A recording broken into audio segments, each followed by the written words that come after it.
बिस्मिल्लाहिर्रहमानिर्रहीम।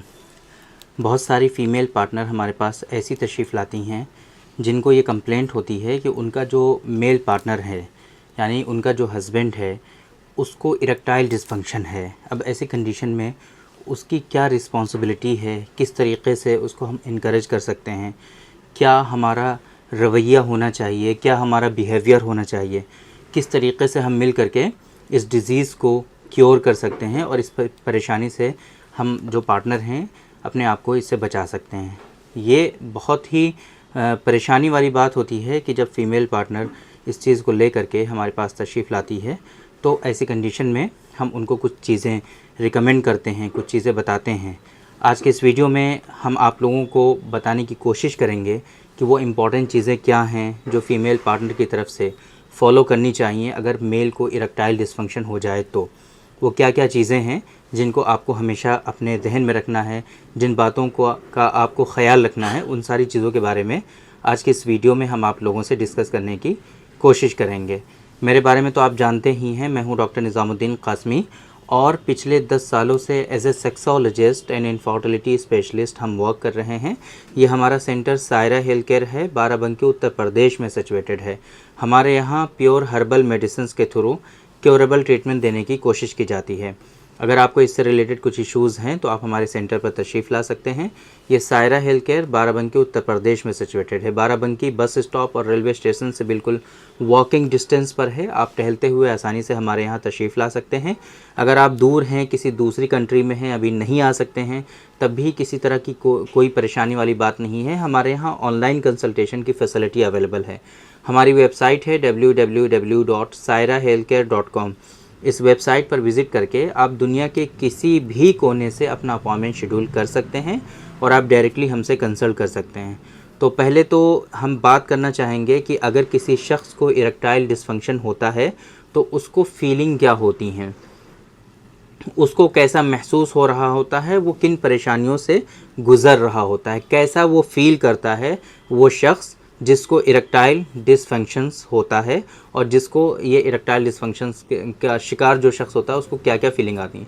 तो ये डिफरेंट इमोशंस होते हैं जो कुछ टेम्परेरी भी होते हैं और कुछ बहुत लॉन्ग टर्म के लिए भी ये इमोशंस डेवलप हो जाते हैं। टेम्परेरी इमोशंस की अगर हम बात करें तो बहुत ज़्यादा एम्ब्रेस होता है वो, है ना, एम्ब्रेसमेंट, है ना, बहुत ज़्यादा शर्मिंदगी का एहसास होता है, फ्रस्ट्रेटेड होता है, बहुत ज़्यादा गुस्से में होता है, गिल्टी भी होता है, अपने गुनाहों पे बहुत ज़्यादा शर्मिंदा भी होता है, क्योंकि बहुत मरतबा उसको ये एहसास होता है कि कुछ गलतियाँ उससे हुई हैं जिसके नतीजे में आज उसको इरेक्टाइल डिसफंक्शन है। इस वजह से वो शर्मिंदगी का भी एहसास करता है, बहुत ज़्यादा अशेम्ड अपने आप को फ़ील करता है, और इसी वजह से अपनी ज़ात पर, अपने आप पर उसको गुस्सा बहुत आता है और वो एंग्री होता है। ये सारे जो इमोशंस हैं ये टेम्परेरी इमोशंस होते हैं, लेकिन कुछ इमोशंस ऐसे होते हैं जो लॉन्ग टर्म के लिए भी ये इमोशंस डेवलप हो जाते हैं।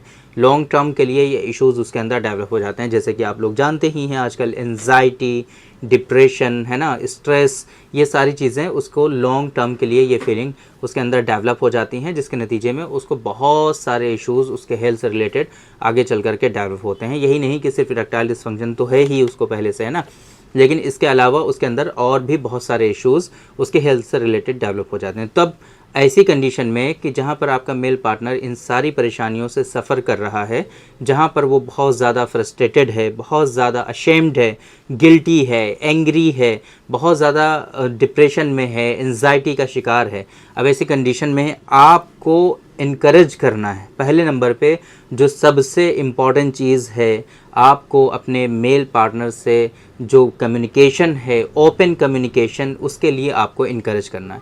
ऐसा होता है कि मेल पार्टनर आपसे इतना ज़्यादा अशेम्ड होता है कि वो नज़रें नहीं मिलाता है, दूर भागता है। इन सारी परेशानियों की वजह से वो दूरी आने लगती है आपके रिलेशनशिप में। आपको इस दूरी को नहीं पैदा होने देना है। आपको इनकरेज करना है अपने मेल पार्टनर को ओपन कम्युनिकेशन के लिए। जो भी परेशानियां हो रही हैं, जिस भी वजह से परेशानियां हो रही हैं, उसके पीछे के जो भी कारण हैं, जो भी आपको फील होता है, वो एक दूसरे को आपको जो है शेयर करना है, उसको समझने की कोशिश करना है, आपस में बैठना है, बैठ करके उसका एक रास्ता और एक हल निकालना है कि किस तरीक़े से आप अपने आप को इन परेशानियों से बचा सकते हैं। तो पहले नंबर पे जो रिस्पॉन्सिबिलिटी है फीमेल पार्टनर की वो ये है कि अपने मेल पार्टनर को इनकरेज करें ओपन कम्युनिकेशन के लिए। दूसरे नंबर पे जो आजकल सबसे ज़्यादा हम देखते हैं रिलेशनशिप में जो इश्यूज़ हो रहे हैं और लोग जो कंप्लेंट लेकर के हमारे पास आते हैं, ये कि अगर उसको इरेक्टाइल डिसफंक्शन है तो फीमेल पार्टनर उससे सेपरेट होने की कोशिश करने लगती हैं, वो रिश्ता जो है, जो ताल्लुक़ है वो ख़त्म होने लगता है। तो इस वजह से हमेशा इस बात का ख्याल रखना है और इस बात का आपको एहसास दिलाना है, अपने मेल पार्टनर को इस चीज़ को रिमाइंड कराना है कि यू आर नॉट अलोन, आप अकेले नहीं हैं, हम आपके साथ हैं। आपकी जो परेशानियां हैं वो हमारी परेशानियां हैं और ये परेशानियां ऐसी नहीं हैं कि जो ठीक नहीं हो सकती हैं।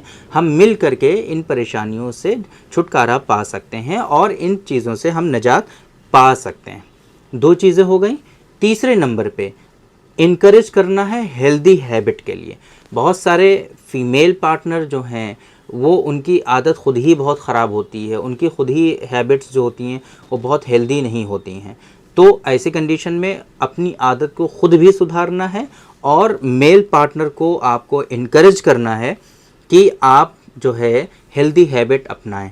अगर आप स्मोकिंग करते हैं, अल्कोहल कंज्यूम करते हैं, बहुत ज़्यादा डिप्रेस्ड रहते हैं, तो इन चीज़ों से अपने आप को बचाना है और जो हमने पिछली वीडियोस में एक्सरसाइजेज आपको बताई हैं उनको आपको फॉलो करना है। इसके अलावा दोनों लोगों को एक साथ किसी भी सेक्सोलॉजिस्ट के पास विज़िट करना है, प्रॉपर वे में कंसल्ट करना है, अपनी परेशानियों को समझना है डॉक्टर साहब से कि क्या परेशानियां हैं, क्या इनका लाइन ऑफ ट्रीटमेंट है और किस तरीके से इनका इलाज हो सकता है और आपको इरेक्टाइल डिसफंक्शन क्यों है। कल की वीडियो में हम बात करेंगे कि अगर आप दोनों लोग डॉक्टर साहब के पास जा रहे हैं, सेक्सोलॉजिस्ट के पास विज़िट कर रहे हैं, तो आपके क्या क्वेश्चंस होने चाहिए, आपको इस डिजीज़ के बारे में कैसे समझना है। इरेक्टाइल डिसफंक्शन फॉर एग्जांपल अगर आपको हो रहा है तो इरेक्टाइल डिसफंक्शन के बारे में आपको किन किन बातों का ख्याल रखना है और अपने डॉक्टर साहब से आपको क्या क्या चीज़ें समझनी हैं, उन चीज़ों के बारे में कल की वीडियो में हम डिस्कस करेंगे।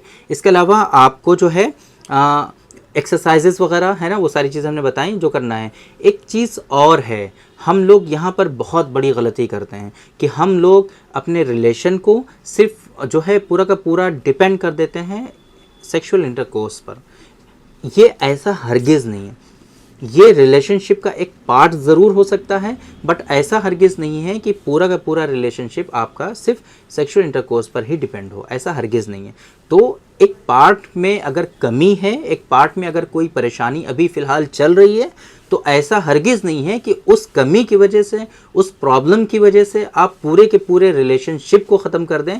ये बहुत ही बड़ी बेवकूफ़ी की बात होगी और बहुत ही ख़राब बात होगी। इस वजह से आपको इस बात को समझना है कि ये एक रिलेशनशिप का पार्ट है, ये रिलेशनशिप पूरा का पूरा इसके ऊपर डिपेंड नहीं है। तो फीमेल पार्टनर की रिस्पॉन्सिबिलिटी यहाँ पर होती है कि वो अपनी फीलिंग को एक्सप्रेस करें, साथ में टाइम को स्पेंड करें, जिसको हम लोग कहते हैं टाइम को ख़राब करना, है ना। अपने टाइम को थोड़ा सा ख़राब करना है, यानी कि ऐसा नहीं सोचना है। बहुत सारे लोग ऐसे होते हैं जो ये सोचते हैं कि हम जितना भी वक्त किसी चीज़ में दे रहे हैं तो वहाँ से हमें कुछ ना कुछ बेनिफिट्स होना चाहिए। हर एक चीज़ के लिए वो बेनिफिट देखते रहते हैं। फीमेल पार्टनर के साथ बैठने में आपको सिर्फ ये बेनिफिट्स नहीं देखने, मतलब ये चीज़ें नहीं देखनी कि क्या बेनिफिट्स हो रहे हैं। आपको साथ में एक्सरसाइजेस करनी है, साथ में टाइम स्पेंड करना है, साथ में बैठ करके थोड़ी देर तक बातें करनी है और अपना टाइम ख़राब करना है। एक तरह से ये मान लीजिए कि डेली हमें बैठ करके 1 घंटे तक फीमेल पार्टनर के साथ सिर्फ बातें करनी है, सिर्फ बातें करनी है। मोबाइल से दूर रहना है, दूसरे लोगों से दूर रहना है, किसी तरह का कोई डिस्टर्बेंस नहीं होना चाहिए। दोनों लोग मिल करके सिर्फ बातें करिए, टाइम स्पेंड करिए, तो फीलिंग एक दूसरे की आप समझेंगे तो और अपना रिलेशनशिप बेहतर बना पाएंगे और इन चीज़ों को अच्छा कर पाएंगे। तो उम्मीद करते हैं कि आज के इस वीडियो में जो इन्फॉर्मेशन हमने आप लोगों को डिलीवर करने की कोशिश की है वो आप लोगों को ज़रूर समझ में आई होगी। और आज के इस वीडियो से आप लोगों को ज़रूर फ़ायदा हुआ होगा। कल की वीडियो में जैसे कि मैंने भी बताया था आपको, डिस्कस करेंगे कि अगर आप डॉक्टर साहब के पास तशरीफ़ ले जा रहे हैं तो क्या क्या बातें आप लोगों को डिस्कस करनी है, किन किन चीज़ों को आपको समझना है डॉक्टर साहब से, वो सारी चीज़ें हम कल की वीडियो में आप लोगों को बताने की कोशिश करेंगे। तो उम्मीद करते हैं कि आज के इस वीडियो में जो इन्फॉर्मेशन हमने आप लोगों को डिलीवर करने की कोशिश की वो आप लोगों को ज़रूर समझ में आई होगी और आज के इस वीडियो से आप लोगों को ज़रूर फ़ायदा हुआ होगा। तो थैंक यू वेरी मच, बहुत बहुत शुक्रिया आपका। आज के इस वीडियो में इतना ही। इंशाअल्लाह कल फिर मुलाकात होगी आपसे एक दूसरे वीडियो में, हम डिस्कस करेंगे आपसे एक दूसरे टॉपिक पर। तब तक के लिए आप हमें इजाज़त दीजिए। अस्सलाम वालेकुम।